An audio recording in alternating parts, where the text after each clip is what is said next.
لبيك اللهم لبيك لبيك لا شريك لك لبيك إن الحمد والنعمة لك والملك لا آپ دیکھ رہے ہیں اقرا کی جانب سے قربانی، حج، ایثار، یہ ایام جو چل رہے ہیں، آپ سمجھتے ہیں، آپ جانتے ہیں کہ اس دنیا میں بہترین ایام اگر ہیں تو وہ عشرہ ذی الحجہ ہے، جس کے بارے میں قرآن مجید میں اللہ رب العزت نے فرمایا بسم اللہ الرحمن الرحیم والفجر ولیال عشر، کہ قسم ہے فجر کے وقت کی اور قسم ہے ان 10 راتوں کی۔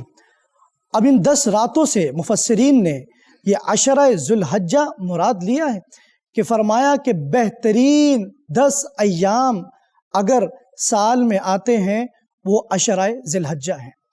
اور اس کی کیا وجہ؟ اس کی وجہ یہ قربانی، یہ حج جو اسلام کا سب سے بڑا فریضہ ہے، جو مسلمان اپنا مال، اپنی جان، اپنا تقوی اللہ کے لیے قربان کر کے، اللہ کے لیے لگا کر اللہ کے راستے میں جاتا ہے، بیت اللہ پہنچتا ہے، سب کچھ لٹا کر 2 لباس، 2 سفید چادریں اور وہی اس کا کفن ہوتا ہے، اور اللہ کے حضور پہنچ کر لبیک اللہم لبیک لبیک اللہم لبیک لبیک لا شریک لک لبیک ان الحمد والنعمت لک والملک کی صدائیں بلند کرتا ہے، اور اللہ کی توحید کو بلند کرتا ہے، اللہ کی توحید کا نعرہ لگاتا ہے کہ اے اللہ تیرے علاوہ کوئی رب نہیں، تیرے علاوہ کوئی پالنے والا نہیں۔ ناظرین و محترم، یہ قربانی، یہ حج ہمیں سب سے پہلے توحید کا سبق دیتا ہے، اور یہ ابراہیم علیہ السلام کی سنت ہے کہ جب وَإِذْ بَوَّأْنَا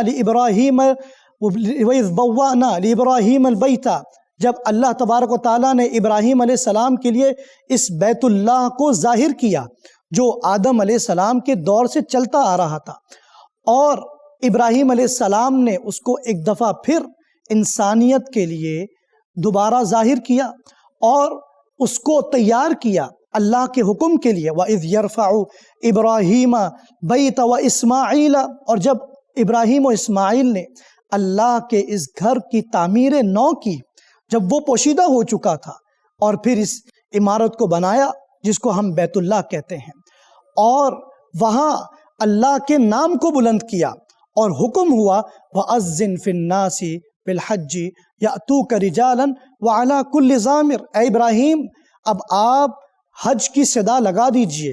اب تصور کیجئے کہ یہ توحید کا اعلیٰ مقام ہے، یہ توکل کا اعلیٰ مقام ہے کہ جب اللہ اور اس کے رسول کا حکم آ جائے اپنی گردن کو جھکا دیا جائے، چاہے منظر میں کوئی ہو یا نہ ہو۔ ابراہیم علیہ السلام صدائیں لگاتے ہیں کہ حج کے لیے آؤ، اور حج کے لیے کس کو بلایا گیا؟ سامنے تو کوئی نہیں تھا، لیکن اللہ کے حکم کی تعمیل مقصود تھی۔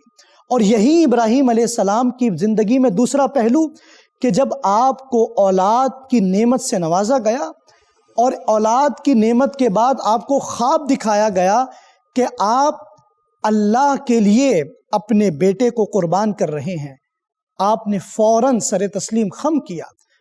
یہ حج کا اور یہ قربانی کا اصل فلسفہ ہے کہ آپ نے اپنے بیٹے کی قربانی دینے کے لیے تیار ہو گئے۔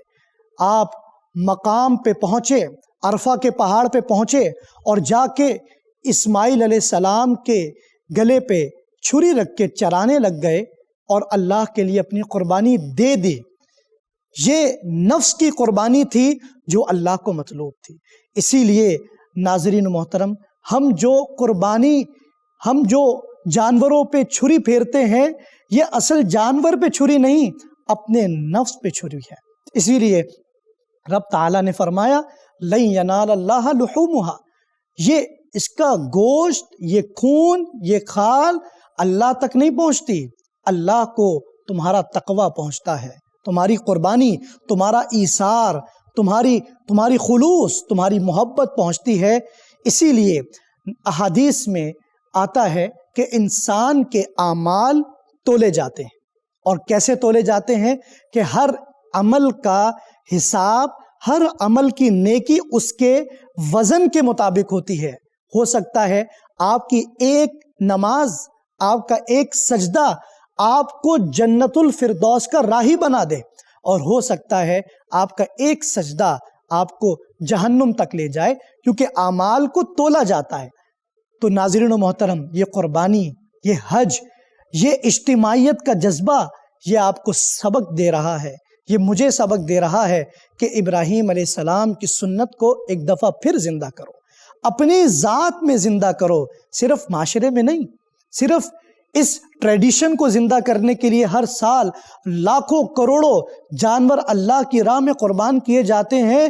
صرف لوگوں کو دیکھ کر یا اسلام کے فریضے کو سمجھ کر قربانی نہ کیجیے، بلکہ اس لیے کیجیے کہ اللہ کو آپ کی قربانی مطلوب ہے. جب آپ سے آپ کا وقت مانگا جائے، آپ اپنا وقت دیں. جب آپ سے آپ کا مال مانگا جائے تو آپ اللہ کی راہ میں مال لگائیں.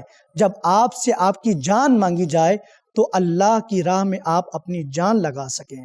یہ قربانی، یہ آپ کو بتا رہی ہے کہ خون تو اس جانور کا نکل رہا ہے، لیکن عبادت کا ثواب آپ تک پہنچ رہا ہے.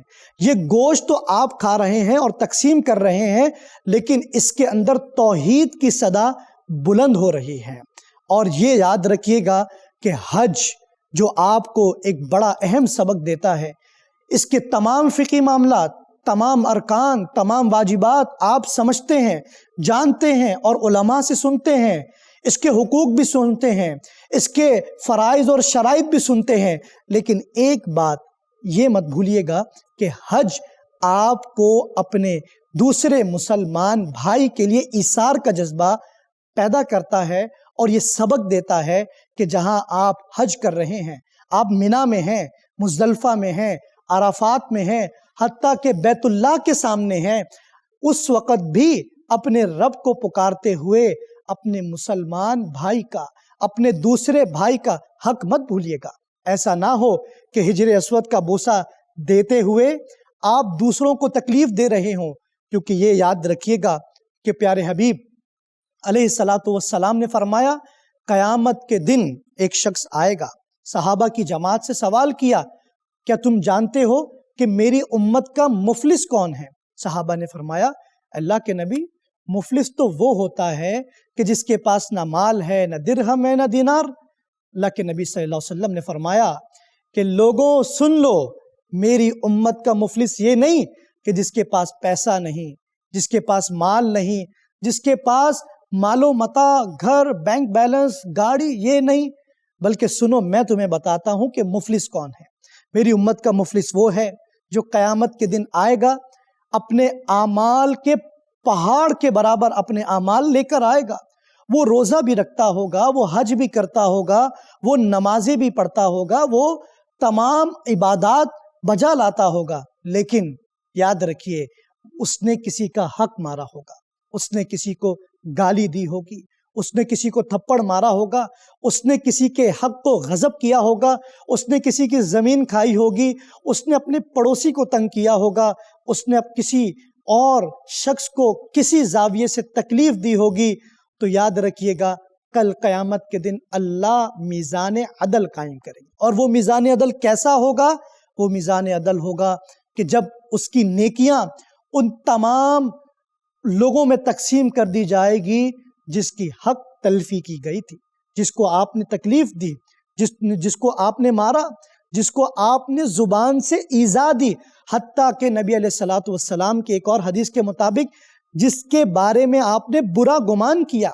دیکھیں کیا خوبصورت مقام ہے کہ اللہ کے نبی صلی اللہ علیہ وسلم بیت اللہ کے سامنے کھڑے ہیں اور کہہ رہے ہیں کہ اے بیت اللہ تیرا مقام کتنا بلند ہے، لیکن یاد رکھ ایک مومن کا مقام، ایک مومن کی عزت تجھ سے بھی کہیں زیادہ ہے. اسی لیے فرمایا ایک مسلمان کا دوسرے مسلمان پر اس کا مال، اس کی جان اور اس کی عزت آبرو بھی حرام ہے.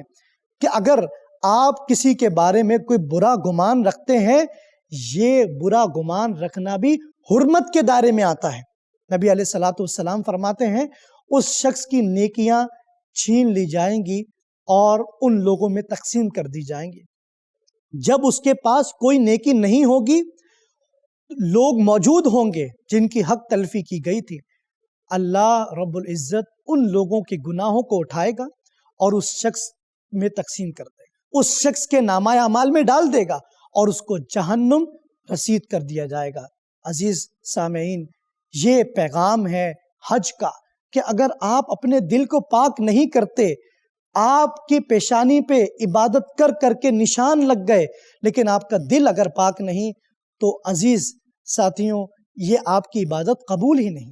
اگر آپ اپنا مال لٹا کر حج کر کے بھی آ گئے لیکن پھر بھی آپ کے گھر والے، آپ کے پڑوسی آپ کی تکلیف سے محفوظ ہی نہیں تو یہ عبادت قبول ہی نہیں۔